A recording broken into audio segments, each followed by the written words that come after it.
Baik, soalan yang pertama kepada Ustaz Salman. Adakah pemikiran Syekh Nazim menurut Ustaz Salman sesat atau tidak sesat? Kalau begitu sesatlah. Okey. Yalah, kita punya dialog pun basically on two premise kan.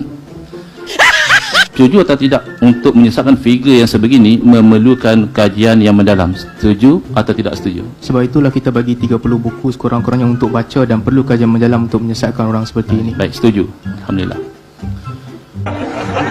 Adakah sahabat Ali merasakan telah melakukan kajian yang mendalam? Ya atau tidak? Itu ya. Untuk kita katakan kajian mendalam dan dapatkan gambaran yang lebih tepat, selain daripada kaya guru tersebut ya, yang to be Muslim tu, kita juga perlu tabayun, especially kalau bukan daripada hasil tangan beliau sendiri. Maklumat ada banyak. Kalau ada ramai murid, perlu mendapatkan sama ada semua murid itu Adnan, Hisham, Muhammad Adil, GF Haddad, semua perlu dilibatkan sebab semua adalah muridnya.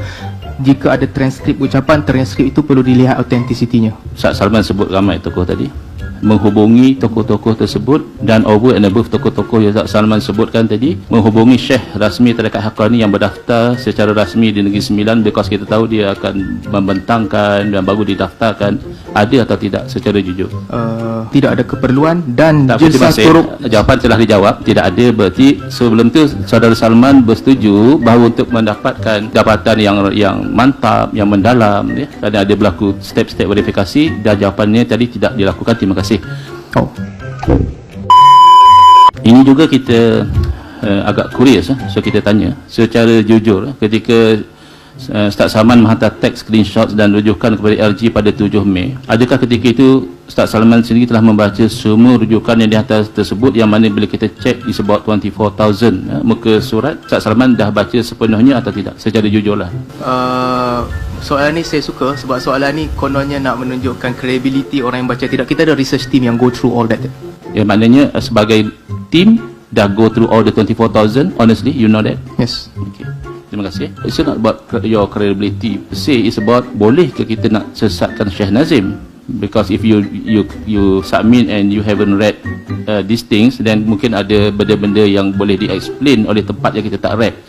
You know, one portion might explain the other portion. Tapi malangnya buku yang kita bagi pun tak baca, kemudian buat assumption yang kita tak bagi. Okay, that is your sangkaan. Saya tak boleh nak ubah. Zaman sendiri adakah tahu bahasa Turki dengan baik? Mana boleh faham bahasa Turki? Boleh saya pilih untuk tak jawab soalan ni? Boleh. Okay. Kalau sebenarnya tahu, saya tak tahu saja je. Okay. Sebab itulah saya pun terfikir kalau tahu mesti jawab tahu kan. So kalau macam tu tak ada check lah ya, untuk Syekh terjemahan tu betul ke tak betul, tak ada. Okay. We want to say somebody sesat, but then we based on videos in Turkish and we haven't checked what is actually being said in the videos, and we say this and that, memang tak cukup tak memenuhi lah keperluan untuk menyesatkan. Setuju atau tidak, ini adalah tidak cermat lah. Saya kalau bahasa digunakan ini sembrono, reckless dalam nak menyesatkan seseorang. Tidak setuju. Okay. Ya, walaupun tak setuju, saya tak perlu tanya soalan ini, tapi still kita boleh nilai lah. Kita tak perlu terikat dengan ketidaksetujuan Ustaz Salman ya. Ada atau tidak mana-mana ulama Asy'ariyah, kita tahu ya, hatta di kalangan Asy'ariyah pun ada isu tertentu mereka khilaf sesama mereka, mungkin isu Yaqazah. Ada atau tidak di kalangan Asy'ariyah yang semua ni dia tolak? Yaqazah dia tolak, Nur Muhammad dia tolak, tarikat dia tolak, istighasah dia tolak, tabaruk dengan makam para wali dia tolak. Ada tak di kalangan Asy'ariyah yang tolak semua? Kalau dia khilaf dalam salah satu ya mungkin, tapi tolak semua, ada atau tidak? Tajuk kita bukan tentang Asy'ariyah, jadi saya tak ada keperluan untuk jawab soalan tu. Bukan, tajuk kita bukan Asy'ariyah, tapi tajuk kita adalah tentang pemikiran Syekh Nazim di sisi Ahlussunnah wal Jamaah. So Asy'ariyah adalah Ahlussunnah wal Jamaah. So kita nak cek kalau ada penolakan ini, adakah Ahlussunnah wal Jamaah atau penolakan menurut parameter yang berbeza? Pembentangan saya menunjukkan saya tidak menolak Yaqazah. Saya bukan itu menolak. Bukan soalan ya. Soalan, ada atau tidak di kalangan ulama Asy'ariyah yang menolak kesemua ni sekaligus? Saya tidak membaca keseluruhan pandangan ulama Asy'ariyah. Tak tahu atau ada atau tidak? Saya tak membaca keseluruhan pandangan ulama Asy'ariyah. Jadi tak tahu. Saya tidak membaca keseluruhan pandangan ulama Asy'ariyah, seperti mana Ustaz Engku juga tidak mampu mengumpul pandangan semua ulama Asy'ariyah. Tapi kalau ada, biasanya kita akan tahu. Itu benda ni benda yang masyhur kan. Yaqazah kita tahu siapa yang khilaf, Nur Muhammad kita tahu ada khilaf, okey. Jadi soalannya quite simple. tanpa membaca keseluruhan pun, as long as apa yang Ustaz Salman Ali tahu, ada atau tidak di kalangan ulama Asy'ariyah yang menolak kesemua sekaligus? Untuk mengisbatkan ada, anda perlu membaca kesemua pandangan ulama Asy'ariyah. Saya dah kaitkan soalan saya tadi. Setakat yang Ustaz Salman tahu. Setakat yang saya tahu, saya tak jumpa. Okey, terima kasih. Dan ada atau tidak di kalangan ulama Asy'ariyah yang menolak kesemua ni sekaligus? Saya tidak membaca keseluruhan pandangan ulama Asy'ariyah. Tak tahu atau ada atau tidak? Saya tak membaca keseluruhan pandangan ulama Asy'ariyah. Jadi tak tahu. Saya tidak membaca keseluruhan pandangan ulama Asy'ariyah, seperti mana Ustaz Engku juga tidak mampu mengumpul pandangan semua ulama Ya, Asy'ariyah. tapi kalau ada, biasanya kita akan tahu. Itu Benda-benda assumption. ni benda yang masyhur kan. Yaqazah kita tahu siapa yang khilaf. Imam Ahmad kita tahu ada khilaf. Okey. Jadi soalannya quite simple. Tanpa membaca keseluruhan pun, as long as apa yang Ustaz Salman Ali tahu, ada atau tidak di kalangan ulama Asy'ariyah yang menolak kesemua sekaligus? Untuk mengisbatkan ada, anda perlu membaca kesemua pandangan ulama Asy'ariyah. Saya dah dan tak kaitkan sempat soalan baca. saya tadi. Setakat yang Ustaz Salman tahu. Setakat yang saya tahu, saya tak jumpa. Okey, terima kasih. Ustaz Salman tahu tak yang menyesatkan semua sekaligus adalah ulama Wahabi, iaitu Syekh bin Baz. Syekh bin Baz menolak kesemuanya, yaqazah dengan bentuk yang kita terangkan. Tidak. Tak tahu. Tidak. Mana Syekh bin Baz menerima? Ramai lagi orang yang menyesatkan perkara-perkara, menolak perkara-perkara begitu, dan ramai lagi ada Wahabi yang menerima perkara demikian. Okey. Ibn Taimiyah menerima berlakunya yaqazah. Baik. Tapi Ibn Taimiyah bukan Wahabi ya. Oh gitu ke? Okey. Wahabi kan mai kemudian. Dia one things very basic lah. Ibn Taimiyah kurun ke-8, Wahabi kurun ke-12. Sebenarnya tak ada siapa pun menolak yaqazah. Semua orang yang berakal percaya apabila serotonin dan dopamin berada pada tahap yang berbeza, ada kemungkinan untuk melihat sesuatu yang orang lain tak lihat. Tapi yang saya tanya adalah yang menolak semua tidak ada di kalangan Asy'ariyah, tapi ada di kalangan ulama Wahabi, antara lain adalah Syekh bin Baz. Baik. Wait a minute. Oh, tapi Salman kata tak tolak ya, yaqazah tak tolak. Mana boleh satu orang ketika jaga melihat Rasulullah SAW. Bukan setakat melihat Rasulullah, lihat siapa-siapa pun boleh. It can be drug induced, it can be that's not relevant. That's not relevant. Soalannya, Salman Ali menerima atau tidak yaqazatan dalam keadaan jaga. Okey. Seseorang itu melihat Rasulullah SAW. Soal kenapa dia melihat, kerana terlampau kasih atau whatever, is beside the point. Terima atau tidak? Mesti boleh. Okey, alhamdulillah. Kita beroleh kemenangan yang pertama. So maknanya Salman Ali ada beza dengan Syekh bin Baz. Syekh bin Baz lebih banyak lagi bezanya sama ada Rasulullah datang ataupun tidak. Melihat tak ada beza. Boleh Okey, lihat. alhamdulillah. So Itu kita bukan ada bezanya. ada kesepakatan. Bukan kesepakatan. Ustaz engkau tak faham antara melihat ataupun hadrah ataupun Nabi hadir di situ. Itu perbezaan dua yang berbeza. Kalau bercanggah, Oleh kerana sesi ni milik interrogator, sebenarnya yang aku tak faham tu adalah your assumption lah, so I won't argue on that. Tapi saya kata sama, kenapa? Kerana kita juga berfokus kepada melihat, bukan kepada hadir. Kalau hadir akan tanya ruh atau jasad dan sebagainya. So that's your assumption, so please keep your assumption to yourself. mana teks? Sesi bertanya Ustaz Salman dah habis, boleh minta izin untuk bertanya. Adakah Ustaz Salman setuju bahawa 99 drop from Endless Mercy Ocean yang merupakan majoriti rujukan yang diserahkan kepada ARG bukan hasil tulisan Syekh Nazim, sebaliknya ia merupakan catatan orang lain? Setuju atau tidak? Catatan orang lain di atas perkataan Syekh Nazim, seperti mana catatan Tuan terhadap ucapan saya tadi yang 40 poin. Ya. Itu ucapan saya. Jadi setujulah. Mana yang saya catat tu bukanlah tak Salman tulis, saya catat. Ya. Okey, saya setuju. Terima kasih. Setuju apa tu? Setuju bahawa 99 drop from Endless Mercy Ocean bukan tulisan Syekh Nazim tapi catatan orang lain. Betul? Okey. Adakah Ustaz Salman Ali tahu siapa nama pencatat buku tersebut? Tahu atau tak tahu? Tak tahu.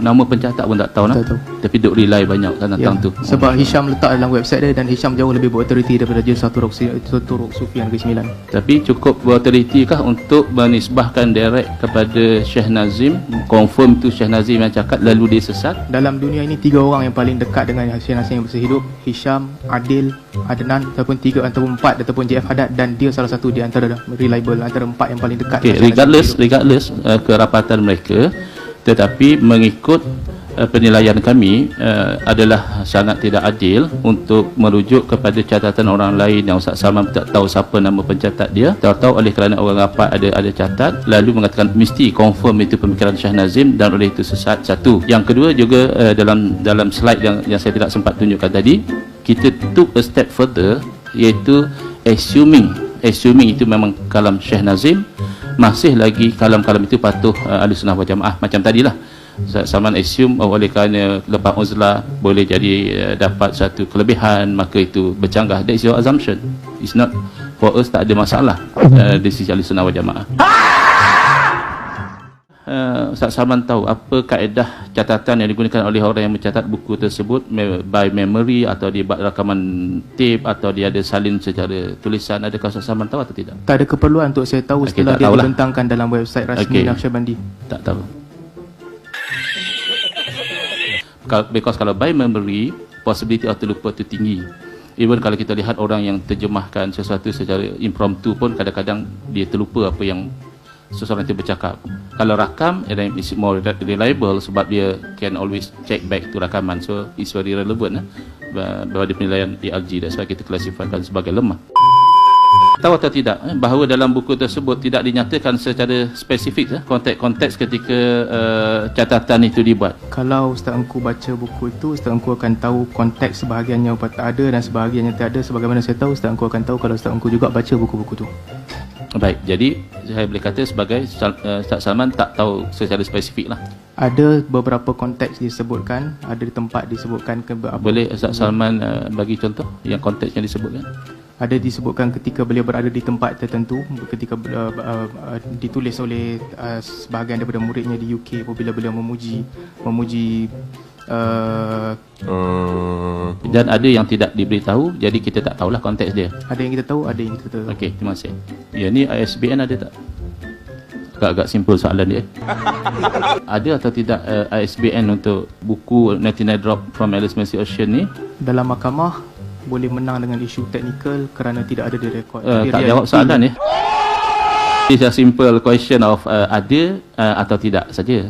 Ia dibentangkan di dalam laman web rasmi Naqsyabandi yang run by Hisham tak Qabani. menjawab soalan ya. Soalannya ada atau tidak ISBN? Ada atau tak ada atau tak tahu? Autoriti mengetahui adalah apabila ada dalam laman web Naqsyabandi dan dia terdapat dalam laman web yang rasmi dirun dan diiktiraf oleh Hisham Qabani. Okay, saya take it as Ustaz Salman tak nak jawab soalan ni secara direct and go to something else. Sama Ali tahu atau tidak tahu sebelum daripada dialog ini bahawa Syekh Nazim dan Syekh Mahmad mereka tidak mempunyai sebarang website rasmi atau media sosial rasmi, Facebook rasmi, tak ada. Tahu atau tidak? Saya tahu keseluruhan yang dilakukan oleh tokoh-tokoh besar Naqsyabandi, di antaranya Mahmad tidak ada website rasmi dan ada Sultanat TV yang mengumpulkan video-video Syekh Nazim, ada website yang dirun oleh Hasan Dik dan ada website yang dirun oleh Hisham Qabani dan saya tahu. Jadi saya boleh kesimpulan Salman Ali tahu bahawa mereka tidak ada website rasmi. Setuju? Ni dua Muhammad orang ni Adil tak ada, Hisham ada. Syekh Nazim dan Syekh Mahmad. Tahu tak? Syekh Nazim telah pun meninggal dunia dan beliau membenarkan orang menyebarkan idenya. Yang masih hidup sekarang ini ketua Naqsyabandi di wilayah Asia, Mahmad tidak ada. Ketua Naqsyabandi di Amerika iaitu Hisham ada. Soalan yang dijawab adalah Syekh Mahmad tidak ada website rasmi, Syekh Nazim juga tidak ada website rasmi. Terima kasih. Ustaz Salman Ali setuju atau tidak bahawa telah turun PDF buku tersebut dari sumber yang tidak rasmi? Setuju atau tak setuju? Maknanya bukan daripada sumber Syekh Nazim, bukan daripada sumber Mahmad Adil. Hisham tetap rasmi. Tak. Hisham doesn't represent pemikiran Syekh Nazim. Hisham dipuji oleh Syekh Nazim. Memuji seseorang doesn't mean saya puji Salman Ali, saya tidak menjadi Salman Ali wakil saya untuk bercakap bagi pihak saya. Okey, next. Cuma just answer the simple question. Rujuk atau tidak cawangan rasmi Haqqani yang berdaftar di Negeri Sembilan ada atau tak? Tak ada. Okey, terima kasih. Buku yang tidak ada nama pencatat, tidak tahu siqah tak siqah, tak tahu kaedah catatan dia by memory or something, tidak tahu konteks spesifik ketika catatan itu, tidak ada pendaftaran SBN, tak ada pengakuan daripada guru bahawa itu beliau yang exactly apa yang beliau kata. Guru juga tak pernah promosi atau gunakan buku tersebut, dan buku tersebut tidak diajarkan di Zawiyah berdaftar rasmi, dan sumber turun juga bukan sumber rasmi. Jelas bahawa yang dijadikan rujukan utama untuk mengatakan pernikahan Syah Nazim sesat daripada ciri-ciri ini adalah satu sumber yang tidak sahih. Baik. Kemudian apabila kita menyesatkan seseorang based on sumber yang tidak sahih, yang tak tahu dan mencatat macam mana dia catat, dia boleh percaya atau tidak dan sebagainya, maka kita boleh conclude bahawa ini adalah satu kajian yang at least careless lah. It doesn't achieve the standard required untuk menyesatkan pemikiran seseorang. Sumber saya adalah sumber yang sahih, berautoriti dan saya tak setuju. Okay. That is called bare denial. Kalau dalam mahkamah abang cuma deny, tapi fakta adalah sebaliknya. Yeah. Oh, okay, at least it's alright to deny. Madad arisna ya Rasulullah. Adakah ini contoh ukapan istighasah dengan orang yang telah meninggal dunia? Ya atau tidak? Ya atau tidak saja. Bagi maksud Okey, saya jawab. maksudnya kita minta Rasulullah tolong kita. Tolong apa? Dalam kehidupan kita dapatkan hidayah, dapatkan ilmu, dapatkan kebaikan, Tolong doa Nabi kita tu. doa. Boleh? Tapi yang lain-lain tu tak boleh. Tolong Nabi doakan boleh, tapi Nabi bagi sesuatu yang bukan ada pada Nabi tak boleh. Terima kasih. Kita beroleh kemenangan yang kedua. Mohon maaf kalau ada terkasar bahasa. Tolong setuju dengan saya.